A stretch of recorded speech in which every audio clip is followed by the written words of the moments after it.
Hey, it's Phoenix Genesis. So I wanted to show you my rain gear in action. I've shown you the different ones I've had in the past that I've taken on the PCT. So remember, you're always worried about how hot, how cold you're going to be in the desert section if it rains on the PCT. So this is the end of December, right? Almost January 1st. And so this is going to be probably the coldest, wettest conditions you're going to get in the desert. Of course, we're at a little higher elevation than where I am right now at about 200 feet. You're going to be up, in section A, for example, what's the highest? Like 5,000. You're not going to be up that high. So it was pouring rain. It's now just a light drizzle.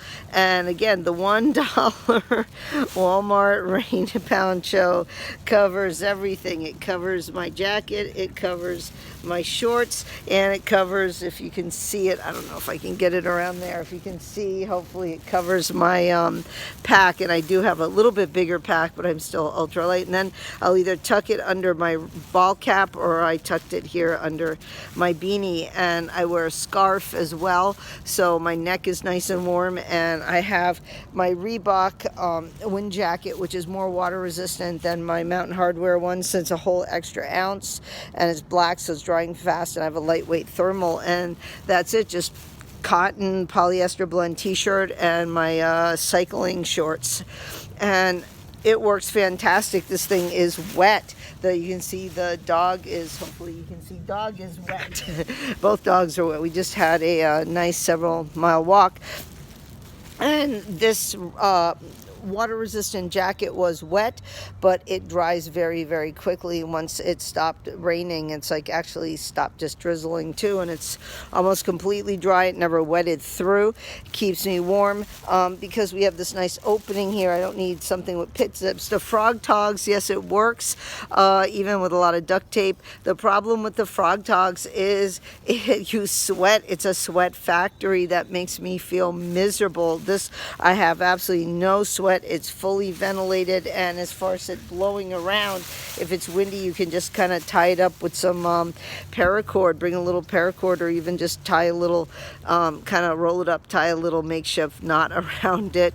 You can take a penny and make a kind of a loop with some expandable like string that you get Joanne fabric, like I did with my hammock under quilt, some elastic, and make something makeshift to kind of tie it up.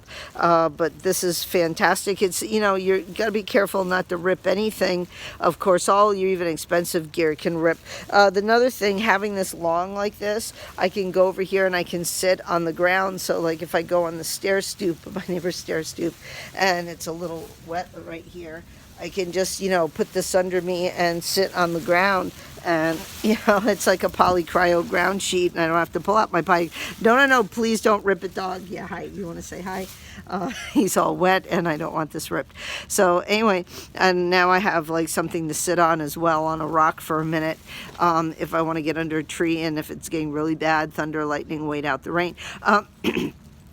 Something else I wanted to mention, hi Jake, something else I want to mention is I talked to the store in Mount Laguna. We're still having supply chain issues in Southern California, so if you plan on getting food, just remember a lot of these mountain stores are very limited to begin with, because everything is trucked in. There's not like a big Walmart or something you can go to.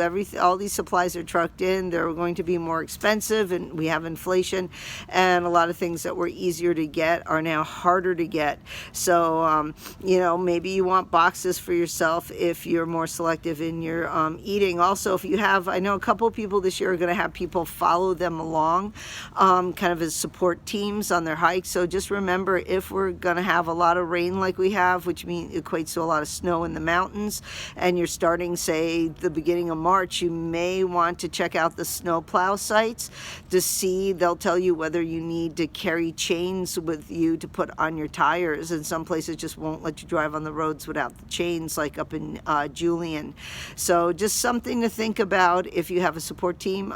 Yeah, I look so tired, don't I? Somehow sunlight brightens me up more and I'm more cheerful. And my voice still hasn't come back from this week. Just a lot of stress this week.